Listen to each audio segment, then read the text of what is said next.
Hey everyone, I'm Ari Meghlen here with Rachel Poley, and we're your hosts for the Merry Writer podcast. We are on episode 107, and this week's question is, how do you deal with decision fatigue? Before we begin, don't forget to subscribe to the podcast wherever you're listening so you never miss a show. And if you enjoy our episode, please do give it a like, write a review, and share it with friends. Okay, so what is decision fatigue? You may have heard this. The concept is that the more decisions you are forced to make in a day, the more your ability to make decisions deteriorates. It's as if we have a finite amount of decision-making ability, and obviously the more decisions you make, the quicker that depletes. And if you think about how many decisions you have to make at the beginning of the day, means that by the middle of the day, you can already be worn out. What this means is it can lead to making irrational or unwise decisions if you have had to make a lot of other decisions earlier on. So that's why we're talking about decision fatigue.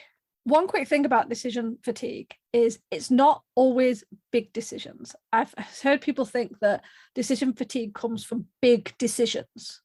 It's literally little things. What are you having for breakfast? What time are you getting up? Do you have to make a phone call? Should you check your emails before breakfast or after breakfast? These are all questions. These are all decisions your brain has to make. And that can lead to more decision fatigue further on down the line. So just want to clear that up right away. Yeah, it's true. Like every little thought that you have is a decision in its own way. I think just overall, in general, our brains are weird. And the fact that they get tired after making X amount of decisions a day just kind of blows my mind in a way. But I do get it because I'm an early riser and I wake up and I get all my work done. And by the afternoon, by lunchtime, I'm dead. I'm just beat and I still have to go babysit in the afternoon. And there's always more things for me to do. I mean, I run my own business. I'm a freelancer. So yeah, there's always stuff to do. So after I work for like X amount of hours in the morning, by lunchtime, I'm so done.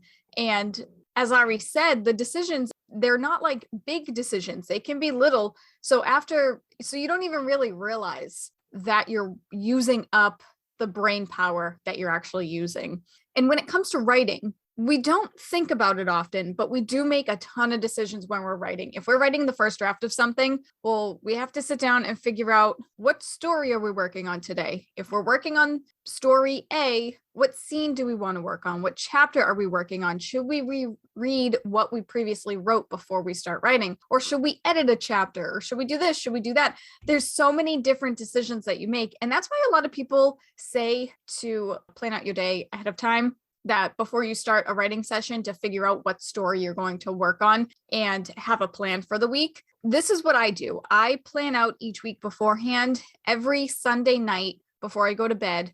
Well, I say every, not actually every. I try every, but it doesn't always work. So most Sunday nights before I go to bed, I sit down and I use Todoist.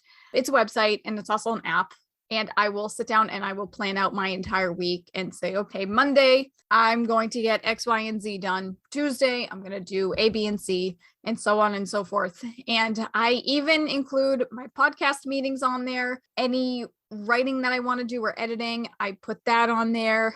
My work, babysitting, any cleaning stuff, like if I have to empty the litter box or something, I add that on there. And then when I wake up Monday morning, I can see on the Todoist app, the only things that are there are what's due that day. So it would just be my Monday tasks. I don't need to think about anything else. All I need to decide is what order I want to get them done in, and that's it. And it makes things so much easier for me to just get through my day and kind of go through the motions. And I get to check things off when I'm done. So it makes me feel productive. So that's always a plus. That has totally made me think when you say like how you do certain things, like with the cleaning. I do the same thing. I know exactly what I'm doing with cleaning. I have a weekly schedule and I have my dailies that I do every day, you know, like emptying the dishwasher, putting the wash on, vacuuming the stairs and the hall, things like that. Every single day I need to get those done. And then each day is broken down with all the other tasks. And that way I never get to a day and think, oh, what am I supposed to do? When was I supposed to, do a maintenance wash on the dishwasher? When was I supposed to clean the curtains? It's all listed and I already know what I should be doing that day. And it just takes away that brain power use.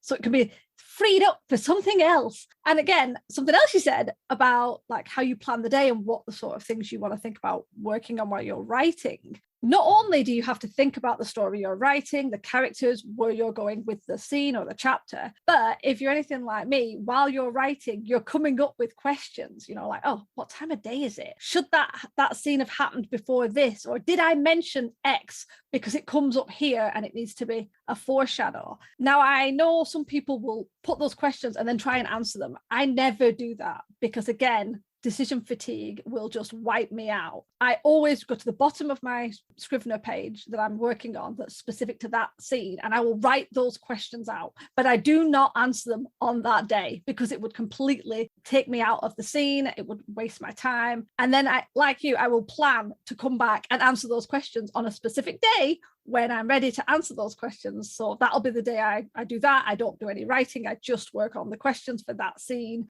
because usually they'll create more questions. So the last thing I ever want to do is be halfway through writing, come up with a question, and then spend 20 minutes trying to answer that question, which will probably create more questions. And then by that time, I just don't have the brain power to finish the scene I was writing because I'm trying to think where it's going. And even that is more decisions. So yeah, that was just a little thing that you kind of triggered when you said what you said. It's a vicious cycle. Because I do the same thing when I'm writing, and I'll come up with a brand new story idea. Just to have an extreme example, I'll come up with a brand new story idea and I'll need to grab a sticky note or an index card or something and write it down real quick. Or if the idea is so big, I'll have to open up a new Scrivener tab and completely write it out before going back to my other thing. But otherwise, if you don't write it down, you'll forget about it, first of all. But then, yeah, it kind of derails you. And that's actually one of the difficult things about decision fatigue is that no matter how much you plan, sometimes things get in the way and then your whole day is derailed. And then because of that, you need to make more decisions. And the biggest decision is, how do I replan my day? How do I reorganize everything? And that can be a right pain in the butt. That is very true. It really can. And I think you also have to remember, it's not even just your decision. When I was growing up, something my family all seem to do, and I don't know why, is they always ask 1,000,001 questions. Starts off with what do you want for breakfast? So you think, I'll have toast. Are you sure you don't want cereal? We have cereal. No, I'll have toast, because your brain's like, oh, should I? No, I'll have. We also have pancakes. Would you like some pancakes? Yeah, okay, I'll have pancakes. Well, do you want jam on? And it was literally so many times throughout the day, I would be asked so many questions, even after I'd already answered. But every time you get asked a question, your brain automatically starts, should I change? Should I stay? Should I have that? Should I have that? Should I have that? Should I have that? And honestly, it was so tiring. And even now when I talk to my family, they still sometimes do that. And I have to just shut it down because I don't have the brain capacity for 1,000,001 questions. It's bad enough we have our own decisions to make. Never mind the constant ones being bombarded from other things. So. Not just your family. I think that's everybody. Yeah, seriously. It's just, even little things. You're in the shop, it's like, do you want your receipt or not? And you're like, do I want my receipt? No, it's better to just already know the answer, either yes or no. Even if you don't want it, just say yes if that's it. At least then you've made an answer. You use it all the time. You can throw it away later. But that kind of, do you want this? Do you want some help with your packing? Do you want do you need a bag? Do you not need a bag? Do you need this? And it's like, oh my gosh, just so many freaking decisions. But anyway, let's move on to the helpful things. So how do you get past the decision fatigue? Okay, I think one of the main ones for me is to break big tasks into small, manageable chunks. And this isn't just for decision fatigue. This is also for that kind of paralysis you can get when you're overwhelmed and you've got lots of big tasks or one big task. And it's like, how do I start? Where do I go? What do I do? Taking the time to pick up a big task and break it down into lots of little manageable chunks. And I'm not just talking to write a book and break it down into writing and editing and marketing. It's like, no, you break it right down to as many steps as you can to just write this scene about this character, answer these questions on this scene, write character profile about this character. You can do several chunks, but just write them down into smaller chunks. That way you're not feeling overwhelmed with the big chunk, the big task. You're not being hit with so many questions when you get to that big task. So yeah, that's my main one. Take your big tasks, break them into small, manageable chunks. And as Rachel said, then use those chunks to plan out your week beforehand. So every day you're sitting down, you know exactly what you're supposed to be working on. I think that's something that I need to do though, is with the big tasks. You just made me think with my writing on my to-do list. I have a writing section, and one of those tasks is organized writing. That's it. There's nothing else to it. It just says organized writing. And most days I'll sit down, I'll be like, I'm going to work on this.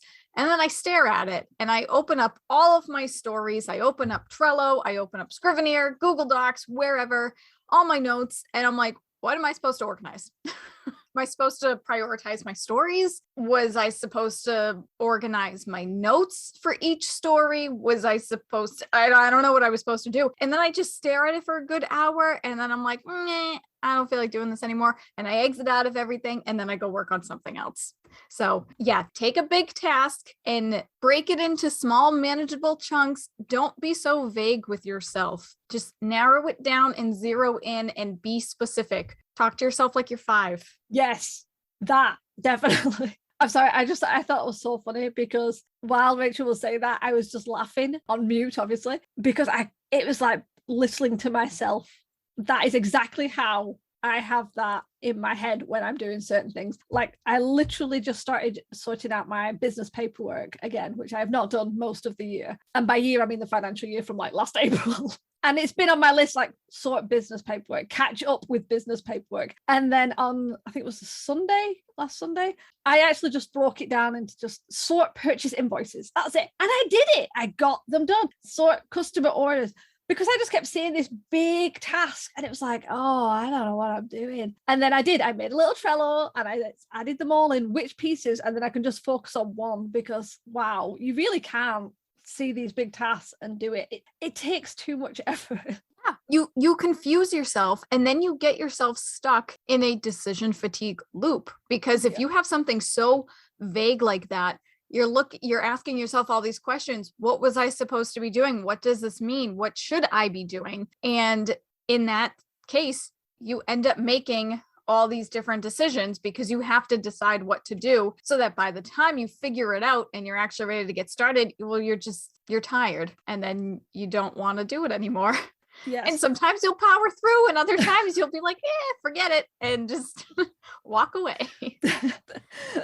This is leading me on to my next point, which is try and stick to just 3 tasks. And in that, try 1 big task and 2 small tasks. And by big task, I don't mean this big task that you should have broken down into small pieces. I mean a big task that might take longer. Like say your task was to write a specific scene or to do a specific chunk of world building for your world book, or a certain type of research. That might take a few hours. That might take a bit more concentration. So that would be your big task. And then you can have 2 small tasks that need to be done, whether that is creating a couple of graphics for your social media or adding a new photograph to your press kit, something small, but that still needs doing. And that's it. Those are your 3 tasks. And just try and give yourself 3 a day. Now, I'm going to add a little caveat. This is mostly for like your writing. I'm not saying only, for the entire day, just give yourselves 3 tasks and that's it.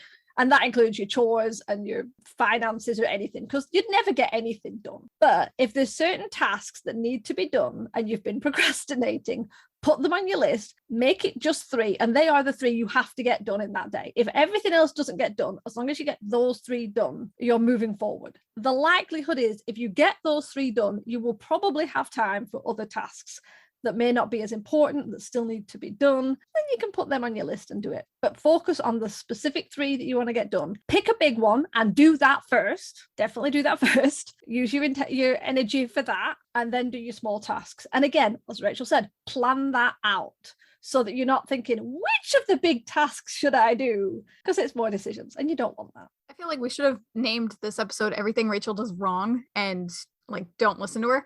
Because one of the things with the big task and the 2 small tasks a day, that has always been one of my issues, is that I would make a to-do list and I would say, I can easily get these 35 things done in the 10 hours that I have for work.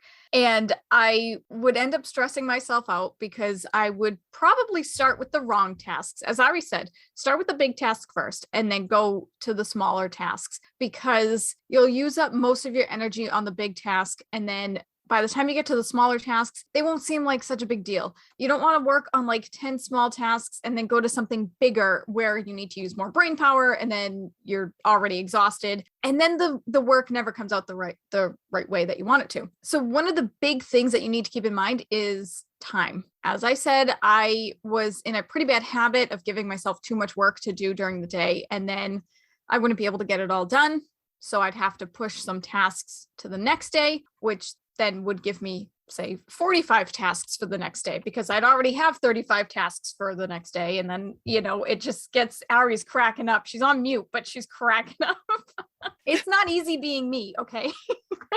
Honestly, we're the same person. That's what it's like. It's like, oh, I can definitely do 30, 40 tasks. Yeah. It's like, where do we get that confidence? Seriously, it's never in anything else we do, but confidence to finish all of our tasks. And then we just stare at the task because we don't want to do any of them.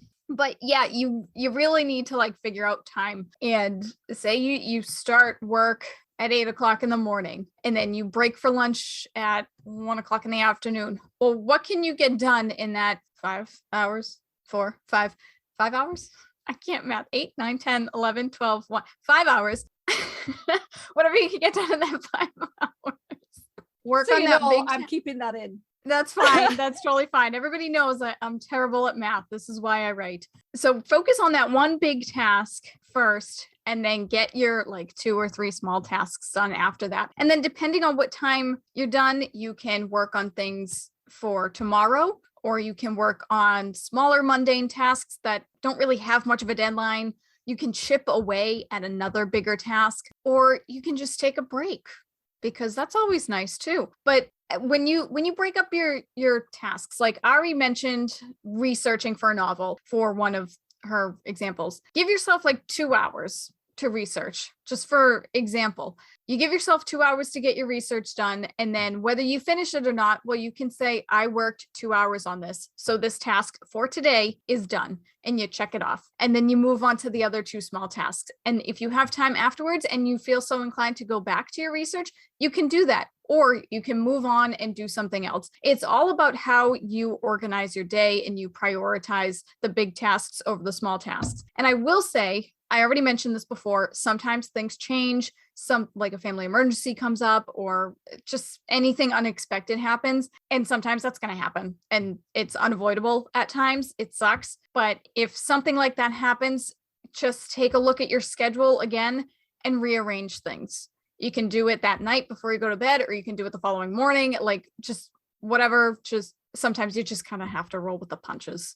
Totally. That is it. You don't have control over everything, no matter how much we try to have control. I think also something you can do to reduce decision fatigue is to reduce unnecessary choices. Now, we've mentioned a few, such as like knowing what you're going to be doing every day by planning your week, having like a cleaning schedule so you know what you have to clean on which day so you don't have to think about it. You could create a meal plan so you know what you should be eating on which days, and then on one of the days you can make sure you have, you go to the grocery store and you buy the food for the week that connects to the meal plan. So there's none of this, what are we having for dinner? I don't know, what should we have for dinner? We've got this, or we've got this, or we've got this. More decisions. Instead, create a meal plan, stick to it. Set out your clothes the night before so you're not having to sit there staring into your wardrobe trying to think, what do you want to wear today? And yes, I know that can change depending on if it was really, really sunny like it was yesterday and now we've got gale force winds. If I'd have assumed it was going to be sunny, I may have changed and put a different outfit on. Although in the UK, we almost never get sun, so we always dress like it's, Baltic weather outside. But yeah, set your clothes out the night before. We've talked about it before that Steve Jobs was very much a black polo neck. I think it was grey slacks and trainers, and he just stuck with that outfit. Didn't have to think about what he was wearing every time. That was just his go-to outfit. You don't have to be that strict where you're just wearing the same outfit every day forever, but pick what you're going to wear so that that's not a decision you have to make when you wake up in the morning and you've got a full tank. Check your diary the night before. Be aware if you need to be somewhere else, if you've got an appointment, if you need to be picking somebody up. Set in times, like do you have to set off a certain time earlier? Do you have to check anything where you're not having to think, do I need to leave the house at 8? Do I need to pick up such a body before I pick up the other person? Do I need to do this? Anything like that you can reduce the choice, even if it means choosing in the night before. I appreciate that is still making a choice. But by the end of the day, you're already feeling tired. It shouldn't be that hard to make a simple decision like picking clothes. And then once it's done, it gives you more time the next day. And the same with creating like a cleaning schedule or a working schedule. It takes a bit of time the first time you do it. So say you decide that every Monday is going to be an admin day where you just clear your desk of things that have been lurking on it, clear you through your emails, make appointments, run errands. That's your day. And then Tuesday, like us, it's our podcasting day. Wednesday could be like a full-on writing day. Thursday, a social media day. However you want to create it. If you create that system so that you know every day what you're going to be doing, or if you do it in time frames, so like in the mornings, you'll always check your email first thing every day, or you'll check your social media as soon as you finished after lunch, and then it becomes a habit and you don't even have to think about it. You don't have to think, oh, should I check my social media today? Oh, did I check it yesterday? Should I check it now or should I wait till later? It's like you fill it all in and you have this sort of structure that keeps you going and becomes second nature. I found that I had a habit of putting certain tasks off because they weren't that fun. Emails is my horrible one. So I would put it off to the end of the day. And you know what? I never got to it. And then it would repeat. And then about a week in, I'd be like, I better check my emails. Oh, look, I've got 45. I don't want to do it. And then I'd bounce it for another 2 weeks. So I had like over 100. And then I'd have to spend 2 days clearing through it and feeling stressed. So now I've put my emails at the beginning of the day. The first thing I do when I sit down at the computer. And I don't even have to think about it. I even have it so that when I open the internet, my email is open, ready. So I'm forced to look at my emails the first time. And I just clear through and it stops me from just, oh, should I check my emails? No, I'll do it later. Push it back. Should I check? Oh, I better check my emails. Oh, do I need to? No, I'll push it back. So little things like that, just sort of create a schedule, create a system where you reduce unnecessary choices. You know what you're doing most of the time, with the exception of things going wrong and derailing you. And anything that's really, really crappy, put it early when you've got more energy. I know it's annoying, but I guarantee if you leave it to the end of the day, you won't want to do it. You just won't. So put it at the beginning, get it out of the way fast, and then get to your main tasks. So yeah, that's my thoughts. With the whole email thing, it's really funny that you say that because I would consider email to be a big task because you think even if you just have 3 emails in your inbox, think about all the decisions that you have to make responding to those 3 emails. Like if you have somebody like asking you for a book review, for example, or you have someone who wants to hire you, or you have someone who has just emailed you because they're like, hey, I wrote a cool article. Can you backlink to it on your website? Just something simple like that. Like I would consider that to be a big task. And I would agree with you. Yeah, get your emails done and out of the way early in the morning because it's not just a matter of checking your email. It's a matter of answering questions and figuring out what to say and all the different responses that you have to come up with. It's a big job and one that, yeah, I totally understand pushing to the back burner.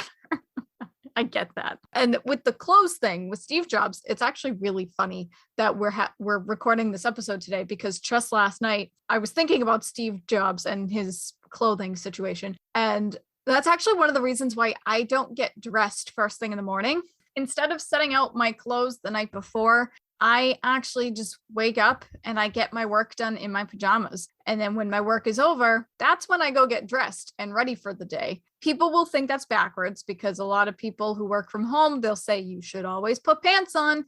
If you're going to be working from home, like don't be in your pajamas because then you're going to be too comfortable and you're not going to want to get anything done. For me just going straight from bed to my computer, which I know you're technically not supposed to do that either. It's bad for you, but it helps me. I just wake up and my brain is like, okay, it's time to work. So I'm like, okay, I'm not going to make any pit stops along the way, aside from getting a cup of coffee, but that's it. I wake up, I go to my computer, get my work done. And then at some point, if I need a break or I just happen to finish whatever I was doing, then I'll go get dressed. And then I'll get back to my computer and I'll sit. So I kind of use getting dressed as a break, which is kind of weird when I say it out loud, but that's what works for me.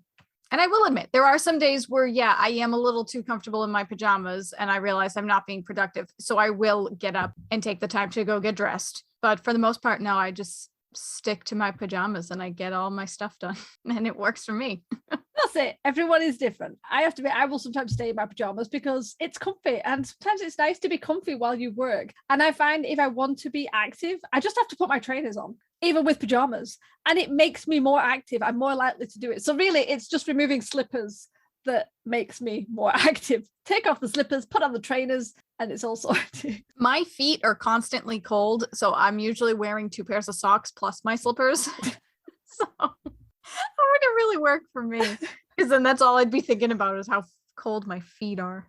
I have issues. This is a really weird episode. I know. I'm fine to wrap it up. Are we wrapping it up? Yeah. Go for it. Okay, I think that's all we're going to talk about, decision fatigue, because if we have to think of any more things, we'll have depleted our own well, because we didn't write enough notes on this episode, as you do. But anyway, okay, let's turn it over to you guys. How do you handle all your decisions? And do you sometimes suffer from decision fatigue? We'd love to chat about it. So tell us your answers in the comments below. If you want more of the Mary Writer podcast, be sure to follow us on Podbean, YouTube, or wherever you listen to our podcast. And for as little as $1 a month, you can join us on Patreon at patreon.com/The Mary Writer podcast for bonus content. It does help to keep our show going, and we really do appreciate the support. In the meantime, tune in every Wednesday for a new episode of the Mary Writer podcast where we ask all the right questions. Thanks for listening. Bye. Bye. This podcast is brought to you by Excessive Caffeine. We drink a lot. The music titled Inspired is by Kevin MacLeod, licensed under Creative Commons 4.0.